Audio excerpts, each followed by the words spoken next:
ಅದ್ದೂರಿ ವೆಚ್ಚದ ಸಿನಿಮಾ, ಬಹಳ ತಾಕತ್ತಿರುವಂತಹ 4 ಪಾತ್ರಗಳನ್ನು ನಿಭಾಯಿಸಿದಂಥ ದುಷ್ಯಂತ್ ವೇದಿಕೆಯಲ್ಲಿ. ಮೊದಲನೇದಾಗಿ ನಮ್ಮೆಲ್ಲರ ಪ್ರೀತಿಯ ಶಂಕರ್ ನಾಗ್ ಸರ್ ಅವರ ಹುಟ್ಟುಹಬ್ಬ ಇವತ್ತು. ಅವ್ರನ್ನ ನೆನೀತಾ, ಅವರ ಗತವೈಭವನ ನೆನೀತಾ ಮಾತ್ರ ನಾನು ಪ್ರಾರಂಭ ಮಾಡ್ತೀನಿ. ಒಂದು 150 ಸಲ ಬಂದಿರಬೇಕು ಇಷ್ಟು ಜನ ಇವತ್ತೇ ನೋಡಿದ್ ನಾನು ಮಂತ್ರಿ ಮಾಲಲ್ಲಿ. ಎಲ್ರು ಹೇಗಿದ್ದೀರಾ? ಎಲ್ರು ಹೇಗಿದ್ದೀರಾ? ಬಹಳ ಜನ ನನ್ ಕೇಳ್ತಿರ್ತಾರೆ, ನೀವು ಸಿನಿಮಾಗೆ ಏನಕ್ಕೆ ಬಂದ್ರಿ, ನಾಯಕ ನಟ ಆಗ್ಬೇಕು ಅಂತ ಏನಕ್ಕೆ ಅನ್ಕೊಂಡ್ರಿ ಅಂತ. ಸುಮಾರು ಘಟನೆಗಳಿದೆ, ಸುಮಾರು ವ್ಯಕ್ತಿಗಳಿದ್ದಾರೆ. ಆದರೆ ಒಂದು ಘಟನೆ ನನ್ನ ಮನಸ್ಸಿನಲ್ಲಿ ಚಿರಸ್ಥಾಯಿಯಾಗಿ ಉಳಿದಿದೆ. ತುಮಕೂರು ಜಿಲ್ಲೆಯ ಚಿಕ್ಕನಾಯಕನಹಳ್ಳಿಯಲ್ಲಿ ಒಮ್ಮೆ ಅರ್ಜುನ್ ಜನ್ಯ ಸರ್ ಬಂದಿದ್ರು. ಒಂದು ಕಾರ್ಯಕ್ರಮದಲ್ಲಿ ಅವರು ಪ್ರಾರಂಭ ಮಾಡೋಕ್ಕಿಂತ ಮುಂಚೆ ಒಂದಷ್ಟು ಹೆಸರುಗಳನ್ನ ತಗೊಂತಾರೆ. ಮೊದಲು ದೇವ್ರನ್ನ ನೆನೆಸ್ಕೊಂಡು ಆಮೇಲೆ ಇನ್ನೊಂದು ಹೆಸರನ್ನ ತಗೊಂಡ್ರು. ಆ ಹೆಸರು ತಗೊಂತಿದ್ದಂಗೆ ಅಲ್ಲಿದ್ದಂಥ ಜನಸ್ತೋಮ ನಡ್ಕೊಂಡಂಥ ರೀತಿನ ನಾನು ಗಮನಿಸ್ತಾ ಇದ್ದೆ. ಆ ಹೆಸರೇ ಕಿಚ್ಚ ಸುದೀಪ್. ನಾನು ಅನ್ಕೊಂಡೆ, ಅಲ್ಲ ಗುರು, ಈ ಹೆಸರು ಹೇಳ್ತಿದ್ದಂಗೆ ಜನ ಹಿಂಗೆ ಆಡ್ತಿದ್ದಾರೆ, ಇನ್ನು ವ್ಯಕ್ತಿನೇ ಬಂದ್ರೆ ಇನ್ನಂಗಿರುತ್ತೆ ಅಂತ. ಬಂದಿದ್ದಾರೆ.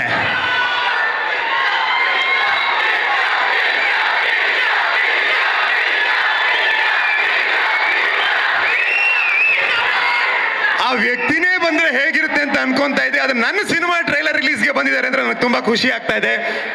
ತುಂಬಾ ಖುಷಿ ಸರ್, ನೀವು ಬಂದಿರೋದು, ನೀವು ನಮ್ಮ ಗತವೈಭವ ಚಿತ್ರಕ್ಕೆ ಬೆನ್ನೆಲುವಾಗಿ ನಿಂತಿರೋದು ನಮ್ಗೆ ಬಹಳ ಖುಷಿ ಇದೆ. ಒಂದು ಅವ್ರನ್ನ ಭೇಟಿಯಾದಾಗ, ನಾನು ಮೊದಲನೇ ಬಾರಿ ಭೇಟಿಯಾಗಿದ್ದು ಇತ್ತೀಚೆಗೆ ಈ ಕಾರ್ಯಕ್ರಮ ಕರೆಯೋಕ್ಕೆ. ಹೇಗೆ ಬರಿಗೈಯಲ್ಲಿ ಹೋಗೋದು ಅಂತ ಒಂದು ಉಡುಗೊರೆನ ತಗೊಂಡು ಹೋಗಿದ್ವಿ. ನೋಡ್ಬಿಟ್ಟು very nice of you, but ಒಳ್ಳೆ ಕೆಲಸ ಮಾಡ್ತಿದ್ದೀರಾ, ನಿಮಗೆ ಸಪೋರ್ಟ್ ಮಾಡಬೇಕು ಅಂತ ನಾನು ಇದ್ದೀನಿ, ನೀವು ಬರಿಗೈಯಲ್ಲಿ ಬಂದರೆ ನನಗೆ ಇನ್ನೂ ಸಂತೋಷ ಆಗುತ್ತೆ, ಇದನ್ನೆಲ್ಲ ಆಗಾಗ ಬರ್ತಾ ಇರಿ, ಹಾಗೆ ಬನ್ನಿ, ಇದೆಲ್ಲ ತಗೊಂಬರ್ಬೇಡಿ ಅಂತಂದರು. ಅದವ್ರ ದೊಡ್ಡತನ.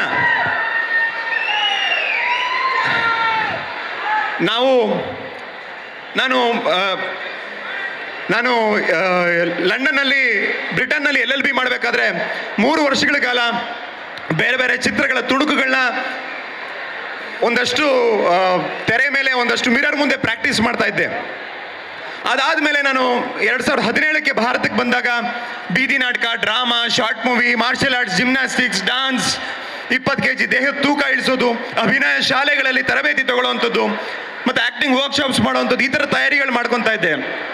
ಅದಾದಮೇಲೆ ಸಿಂಪಲ್ ಸುನಿ ಸರ್ ಅವರ ಒಂದು ಇಂಟ್ರೊಡಕ್ಷನ್ ಆಯಿತು. ಅವ್ರ ಜೊತೆ ಭೇಟಿಯಾಗಿ 1.5 ವರ್ಷ 2 ವರ್ಷ ಅವ್ರ ಜೊತೆ ಒಂದು ಪ್ರಯಾಣ ಆಯಿತು. ಅದಾದಮೇಲೆ 2022ಕ್ಕೆ ಗತವೈಭವದ ಚಿತ್ರೀಕರಣ ಪ್ರಾರಂಭ ಆಯಿತು. ಅಲ್ಲಿಂದ 3 ವರ್ಷ ಹಿಡಿತು. ಅಲ್ಲಿಗೆ ನಾನು ನಟನೆ ಆಗಬೇಕು ಅಂತ ಹೇಳಿ ಪ್ರೊಫೆಷ್ನಲ್ ಟ್ರೈನಿಂಗ್ನ ಪ್ರಾರಂಭ ಮಾಡಿ 8 ವರ್ಷಗಳಾಯಿತು. ಎಷ್ಟೋ ಬಾರಿ ಅನ್ನಿಸ್ತಾ ಇತ್ತು ನನಗೆ, ಏನಕ್ಕೆ ಇಷ್ಟು ವರ್ಷ ತಗೊತಾ ಇದೆ, ಯಾಕೆ ನನಗೆ ಈ ಥರ ಯಾಕೆ ಆಗ್ತಾ ಇದೆ, ಇಷ್ಟೊಂದು ಕಾಲ ಯಾಕೆ ತಗೊತಾ ಇದೆ, ತುಂಬ ಫ್ರಸ್ಟ್ರೇಷನ್ ಆಗ್ತಿತ್ತು, ನೋವಾಗ್ತಿತ್ತು ಮನಸ್ಸಿಗೆ. ಆಗ ನಾನು ಕಿಚ್ಚ ಸುದೀಪ್ ಸರ್ನ ನಾಪ್ಸ್ಕೊತಾ ಇದ್ದೆ. ಏನಕ್ಕೆ ಅಂದರೆ 1996ರಲ್ಲಿ ಜನವರಿ ತಿಂಗಳಲ್ಲಿ ಅವರ ಮೊದಲನೇ ಸಿನಿಮಾದ ಮುಹೂರ್ತ ನಡೆಯುತ್ತೆ. 10 ದಿನಗಳ ಕಾಲ ಚಿತ್ರೀಕರಣ ಆಗುತ್ತೆ. ನಾನು ಹುಟ್ಟೋಕ್ಕೂ ಮುಂಚೆ 96ರಲ್ಲಿ 10 ದಿನಗಳ ಕಾಲ ಚಿತ್ರೀಕರಣ ಆಗಿ ಆ ಸಿನಿಮಾ ನಿಂತೋಗುತ್ತೆ. ಅದಾದಮೇಲೆ 2ನೇ ಸಿನಿಮಾ ಮುಹೂರ್ತ ಆಗುತ್ತೆ, ಅದು ನಿಂತೋಗುತ್ತೆ. ಮತ್ತೆ 3ನೇ ಸಿನಿಮಾ 1997ರಲ್ಲಿ ತಾಯವ್ವ ಅಂತ ಬಿಡುಗಡೆ ಆಗುತ್ತೆ, 3 ದಿನ ಓಡೋದು.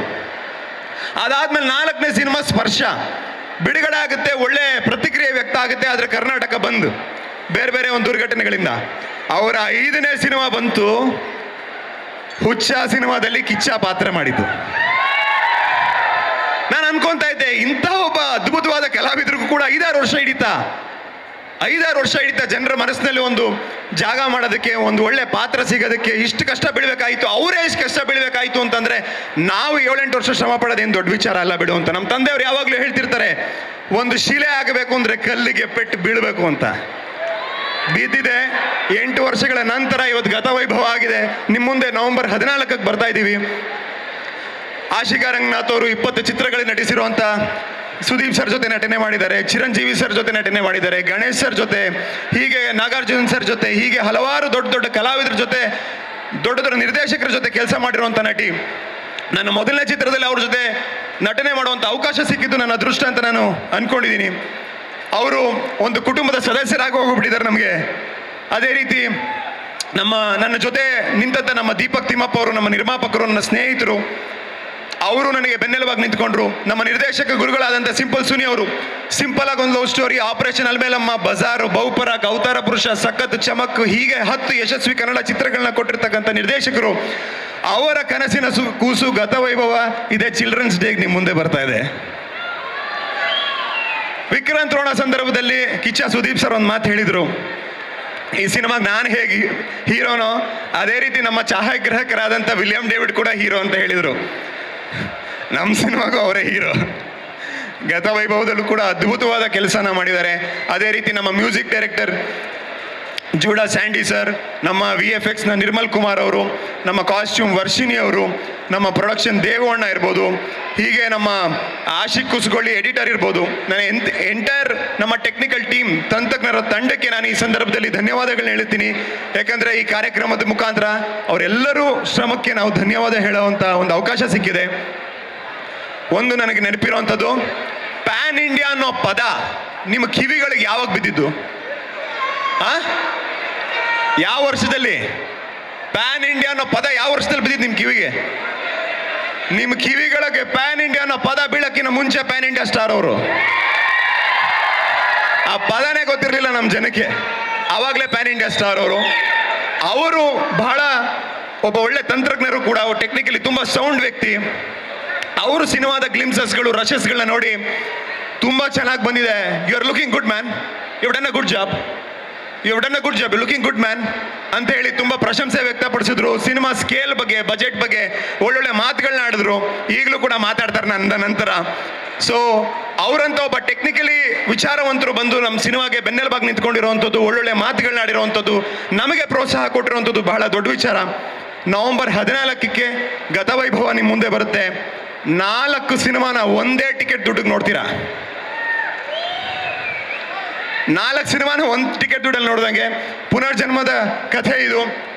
ದೇವಲೋಕದ ಸಮುದ್ರ ಮಂಥನದಿಂದ ಹಿಡಿದು 1498ರಲ್ಲಿ ಭಾರತಕ್ಕೆ ಸಮುದ್ರ ಮಾರ್ಗವನ್ನು ವಾಸ್ಕೋಡಗಾಮ ಕಂಡುಹಿಡಿಯೋದ್ರಿಂದ ಹಿಡಿದು ಮತ್ತು 20ರ ಶತಮಾನದಲ್ಲಿ ಒಂದು ಸ್ವತಂತ್ರ ಸಂಗ್ರಾಮದ ಸಂದರ್ಭದಲ್ಲಿ ಒಬ್ಬ ಕಂಬಳ ವೀರನ ಕಥೆ, ಅಲ್ಲಿ ಒಂದು ತುಂಬ ಡಿವೈನ್ ಒಂದು ಲವ್ ಸ್ಟೋರಿ, ಒಂದು ನಿಷ್ಕಲ್ಮಶವಾದ ಪ್ರೀತಿ, ಇದೆಲ್ಲದೂ ಕೂಡ ಪ್ರಸ್ತುತ ಇವತ್ತಿಗೆ ಕನೆಕ್ಟೆಡ್ ಅನ್ನೋ ರೀತಿ 4 ಜನ್ಮದ ಕತೆ ಗತವೈಭವ ನಿಮ್ಮ ಮುಂದೆ ಬರ್ತಾ ಇದೆ.